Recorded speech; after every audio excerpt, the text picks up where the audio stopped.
This message comes from PagerDuty. In a world of digital everything, teams need PagerDuty, a digital operations management platform that helps you stay on top of urgent mission-critical work and keep digital services always on. Learn more at pagerduty.com. First impressions count for a lot, but so does that feeling we all have when completing a game and letting the whole experience wash over you as the credits roll. And depending on whatever happened across that third act, we could be talking about the closing few moments forevermore. I'm Scott from WhatCulture.com, and these are 9 video game endings that shock the world. Number 9. The Coin Ending. Zero Time Dilemma. The third game in the Zero Escape series contradicts its own formula and title within the first 10 minutes. Turns out escape is more than possible, and there's a 50-50 chance that you'll trigger it in the first cutscene. Here, the mysterious Zero appears and offers you a choice. Now, the character has admitted to abducting the crew, but after a speech about how life is just unfair, Zero flips a coin with one red side and one blue, asking character Carlos and you to pick which side will land face up. If you guess incorrectly, you're forced into the game where at least 6 of you will then die. But if you're correct, each character's memories are erased, you're all set free, and the game simply ends there and then. If you want to trigger this for yourself, the correct answer is always red. Number 8. Buka Drowned. BioShock Infinite. The flying city of Columbia is presented as a stylistic and yet brutal landscape, where death and violence lurk beneath a peaceful facade. Over many mind-melting hours, you'll have spent so much time growing attached to both Buka and Elizabeth that it's horrifying to realize a good ending for all involved requires the death of DeWitt himself. See, across multiple timelines, a version of Buka accepted a baptism for his previous sins and was reborn as the evil leader Zachary Comstock, the game's antagonist. Only by drowning can Buka prevent the emergence of Comstock, correcting everything that led to that point. Whilst our Buka chooses death, this doesn't guarantee that any others will. Neither your characters nor you as a player know if this sacrifice is actually in vain. As said in the closing scenes, there is always a lighthouse, there's always a man, and there's always a city. Number 7. You're the Monster. Braid.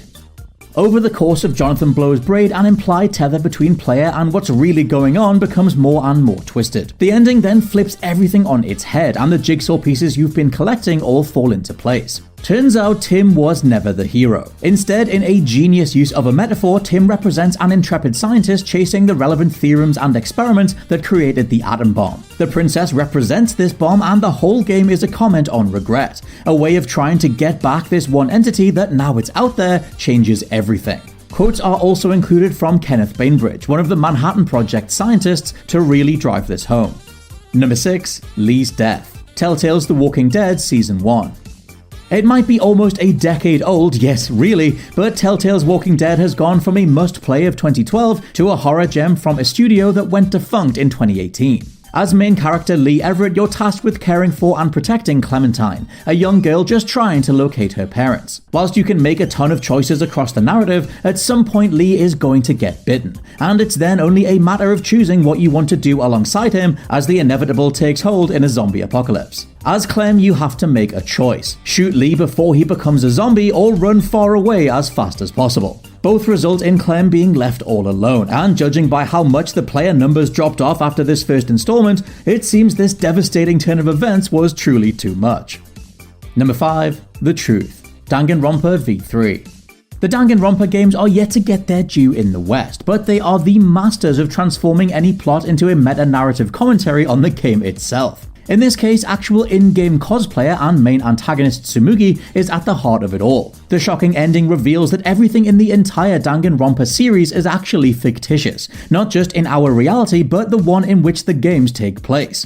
V3 establishes that Tsumugi can only cosplay as fictional characters in the first chapter. Then, during their final trial, her switching appearances is used as evidence that everything the characters and you have experienced was staged. And I thought Kingdom Hearts was convoluted. In retaliation, the surviving characters destroy the academy and walk away, at least for now.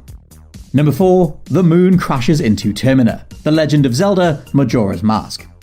The moon is going to crash into the land of Termina in 3 days unless a miracle or Link can stop it. That is the immediate reality of Majora's Mask, and Nintendo's use of time loops and events being triggered in semi-real time make it one of the most beloved entries in the franchise. The inhabitants of Termina have seemingly accepted this depressing possibility as their end, and as Link journeys across the land, many are trying to just make the most of their final moments. However, until the first time those 3 days lapse, and before such a mainstream IP showcased such a unique game structure, many fans coming off Ocarina of Time assumed that you just get a game over at worst. 3 days simply is not enough time for a new player to accomplish everything that they want to and save the world, right? Instead, you're met with a cutscene of the gruesome leering moon crashing into the land and obliterating everything, just as the beginning of the game said it would. Majora's Mask can be considered a hauntingly bleak game, but it's by reinforcing the stakes and terrifying younger gamers with the bone-chilling imagery of this moon's face that you truly care about saving the day. Number 3. The Betrayal. Shadow of the Colossus.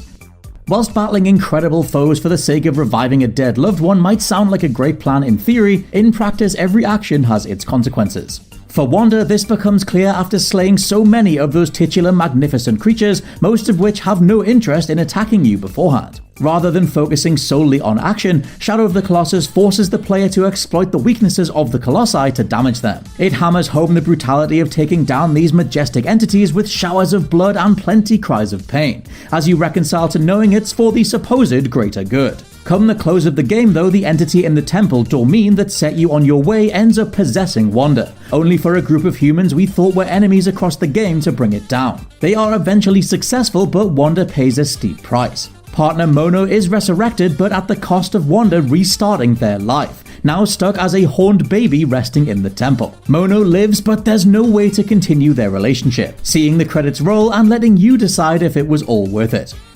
Number 2. The Escape. Inside.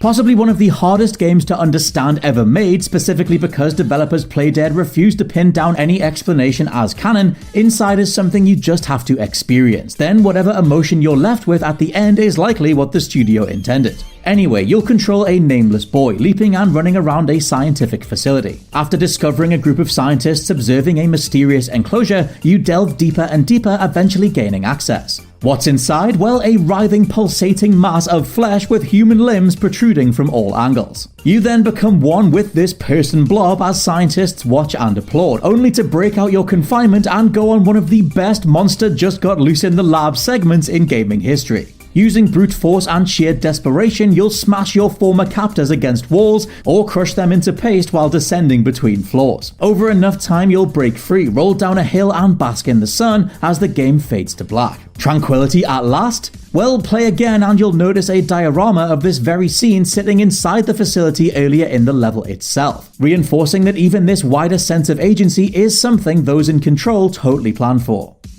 And number 1, Ending E, the end of Yoha, Nier Automata. Every ending in Nier Automata is shocking in its own way, from death by mackerel to uncovering various dark truths about the humans and androids that inhabit the moon and the earth. Ending E then can only be obtained after reaching ending C and D in other playthroughs, meaning you viewed all the tragic outcomes that befall 2B, 9S, A2 and the entirety of Yoha. This knowledge then gives further weight to whichever decision you make in Route E. After witnessing but being unable to prevent what happened to the main cast, the AI companion pods ask you as a player some questions about fate and futility. Answer correctly and you'll be thrown into a bullet hell minigame, one that's incredibly hard. If you die, help comes from another player who's already succeeded, with this cooperation being invaluable for making the challenge at hand less grueling. After succeeding and being shown that this was all to create hope for a different and better future, you're given a choice. Carry on as normal or sacrifice your save file to assist other players in their version of this final battle. The latter is irreversible and permanent, but you'll exist forever as a piece of data just to get someone else over the finish line. Genius or absolute madness?